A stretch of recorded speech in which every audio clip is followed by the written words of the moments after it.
Well, hi, everybody. I'm Don Stewart, and welcome to another edition of Breaking News for this Saturday, the 27th day of July, 2024. And we just have a horrific story to begin our broadcast this afternoon. There was a terrible attack in northern Israel against Druze Muslims. Benjamin Netanyahu has cut short his trip to the United States to come back and deal with it. The Druze leader responded to this terrible, terrible tragedy. Hezbollah denies the attack and warns Israel about retaliation if they respond. This could be, the warning could be that we're going to have a regional war very, very soon because of this. Let's look at the stories here. Headline number one, all-out war looms as Hezbollah rockets kills 12 Israeli Druze Arabs, including kids. This is from Majdal, Israel. Israel's foreign minister, Israel Katz, said on Saturday that Israel faces all-out war after a rocket fired by Hezbollah at the Israeli Druze Arab village of Majdal Shams killed at least 12 people, including children, on a Saturday evening. Children from ages 10 to 12 were playing a soccer game when the rocket hit the field. According to an eyewitness interviewed by Channel 13, Israel's Channel 13, a warning siren only sounded when the impact happened. The Times of Israel reported initially that at least 6 people were killed and 30 wounded by the rocket. Channel 12 then reported 9 were killed. The number has now climbed throughout the night to at least a dozen dead. Katz said the long-awaited war might be inevitable after this horrific attack on a civilian target. Again, the Times of Israel reported. There is no doubt that Hezbollah crossed all red lines, Katz told Channel 12 News. We are now facing an all-out war.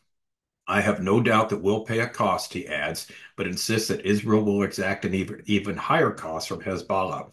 Israeli Prime Minister, who was visiting the U.S., was briefed on the attack. He cut short his trip to return to Israel, breaking the Jewish Sabbath to do so, as is permitted in matters of life and death. In a statement, the IDF, the Israeli Defense Force, said, from the analysis of the IDF's operational systems, the rocket launch at the center of Majdal Shams was carried out from an area located north of the village of Sheba in southern Lebanon. According to reliable intelligence information, the possession of the IDF, Hezbollah is behind the attack. Hezbollah appeared to distance itself from the attack, partly because the victims were children, and also because there is a Druze population in southern Lebanon capable of rising up against Hezbollah if sufficiently provoked. Earlier, as Breitbart reported, Hezbollah launched large barrages of rockets at Israel's northern region. Fires were seen near the Church of the Beatitudes further south, though it was unclear if there was a connection. Now, we've had my app go off, the rocket app, when there's rockets fired at Israel, any type of attack, missile attack, the app goes off immediately. And believe me, it's called the red alert, and it's been going off on and on and on all day. So this is horrific. Now, headline number two, this is from the Jerusalem Post. Israel's leadership reacts to deadly rocket fire. Prime Minister Netanyahu is expected to return to Israel urgently on Saturday night, 3 hours ahead of schedule after learning about the attack. Moshe Davidovich, head of the Mata Asher Regional Council and chairman of the Confrontation Line Forum, responded to the deadly event. I share the sorrow of the leadership of the Majdal Shams local council over the tragic harm to innocent residents and send speedy recovery wishes to the injured. He declared, I am outraged. It seems that until the rockets land in Caesarea, the prime minister and cabinet members will continue their policy of ignoring the North. I call on the government to wake up from its slumber and act immediately. President Isaac Herzog called the attack on Majdal Shams truly heartbreaking. Hezbollah, armed and funded by Iran, does not distinguish between child or adult, soldier or civilian, Jew or Muslim, Druze or Christian. Hezbollah terrorists brutally attacked and murdered children today whose only crime was going out to play soccer. They did not return. The world cannot continue to sit in silence in the face of Nasrallah's terror attacks, which come at the behest of the evil empire of Iran. The state of Israel will firmly defend its citizens and its sovereignty. Foreign Minister Katz said after the attack, we are approaching the moment of an all-out war against Hezbollah. Minister of National Security, Itamar Ben-Gvir, said, since October 8th, I've said we are in a state of war in the north and the enemy needs to be defeated. Today, no one in any form, including the defense minister who strove only for containment against Hezbollah, can avoid the bloody reality. We are at war. That's from Ben-Gvir. All right, headline number three, we have a response from the Druze leader. This is from Ynet News. He said, a civilized country cannot allow continuous harm to citizens and residents. The spiritual leader of the Druze community, Sheikh Mulwaq Tarif, condemned the Hezbollah rocket attack that killed at least 10 children and teens in the northern uh, Galilean town, Golan town of the Majdal Shams on Saturday night. We're in great shock from the horrific massacre in the Druze village, an atrocious and murderous terrorist attack that struck innocent children playing soccer. The sight of the children's shattered bodies strewn across the grass is indescribable.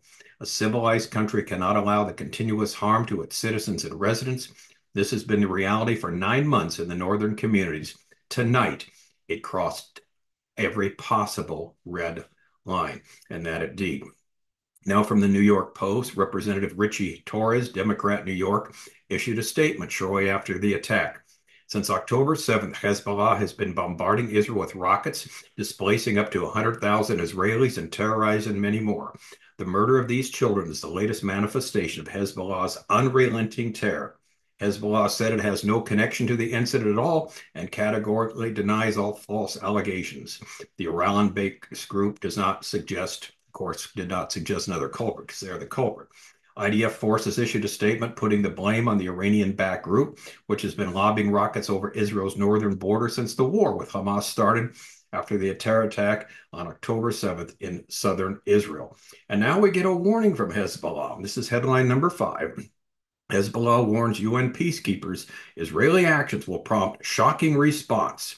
Hezbollah has informed UNIFIL, the United Nations peacekeeping force in southern Lebanon, that any Israeli action will be met with a shocking response, even at the cost of igniting a full-scale war. Everyone must bear responsibility. Lebanese sources reported this on Saturday night. So Hezbollah say not only we didn't do it, so don't you dare attack us or you're looking at an all-out war. Well, again, we've been talking about this, warning about this, and this may be the red line that has been crossed that will cause some type of regional war.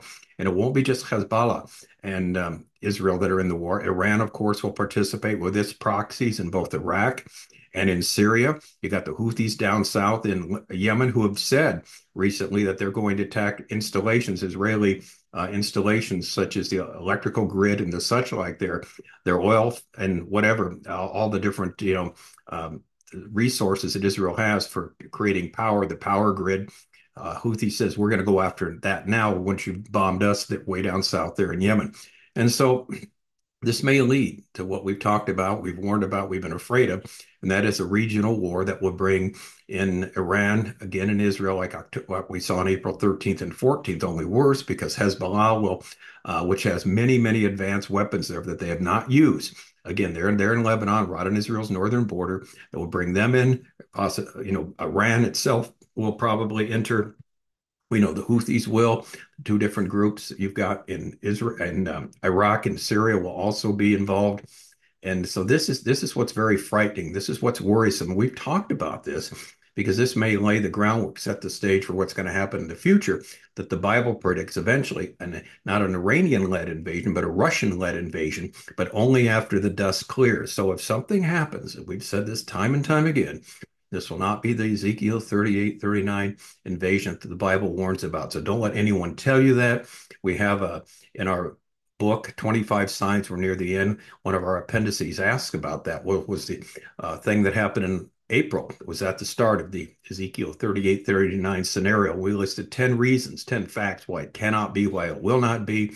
So if something does happen, a regional war does take place, and we say, God forbid, hope it doesn't happen. This is not something predicted by the Bible. It's not fulfilling Bible prophecy, and don't listen to anybody that says it does. And we've got that documented in the book. And remember, all our books are free downloads from our website, Educating Our World, of 12 books on Bible prophecy, including 25 Signs. We're near the end. Please take advantage of it. So this is a horrific, horrific situation, and we'll see what happens next. We don't know. We'll probably hear all these things like Anthony Blinken again saying, well, we need an immediate ceasefire. Recall what happened, maybe you don't, on October 7th, when Hamas came into Israel and killed 1,400, murdered the citizens, took 260 people captive, killed men, women, and children, raped, murdered, tortured and that. Blinken said immediately, well, we need an immediate ceasefire, stop the fighting.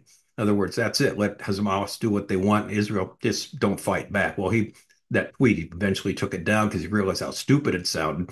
We'll probably hear things like that from Biden, probably Kamala Harris, maybe Blinken. We haven't heard anything from him yet. But the bottom line is something's got to give here. You just can't keep getting bombarded, as the northern part of Israel has, with approximately 100,000 of its citizens had to be moved out of their houses. Where constantly you've got, rockets coming over, drones coming over from Lebanon that are deadly, and it's getting worse and worse. They're going further south to the bigger cities there in Israel.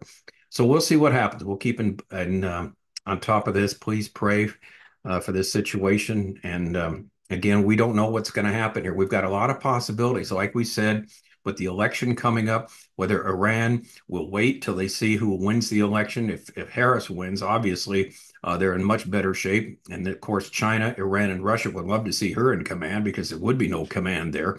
And so we'll see. There's a lot to still take in here, but we know this: the Lord Jesus Christ is in control. Good news is we know how it's all going to turn out. So, as bad as the situation is around us, we are encouraged by the Lord telling us, at least ahead of time, that we win in the end because we're in Christ Jesus. All right, I'm Don Stewart. Thanks for watching. We'll be back. If we need any more stories tonight, we'll bring more to you. But until next time, tomorrow morning, may the Lord richly, richly bless.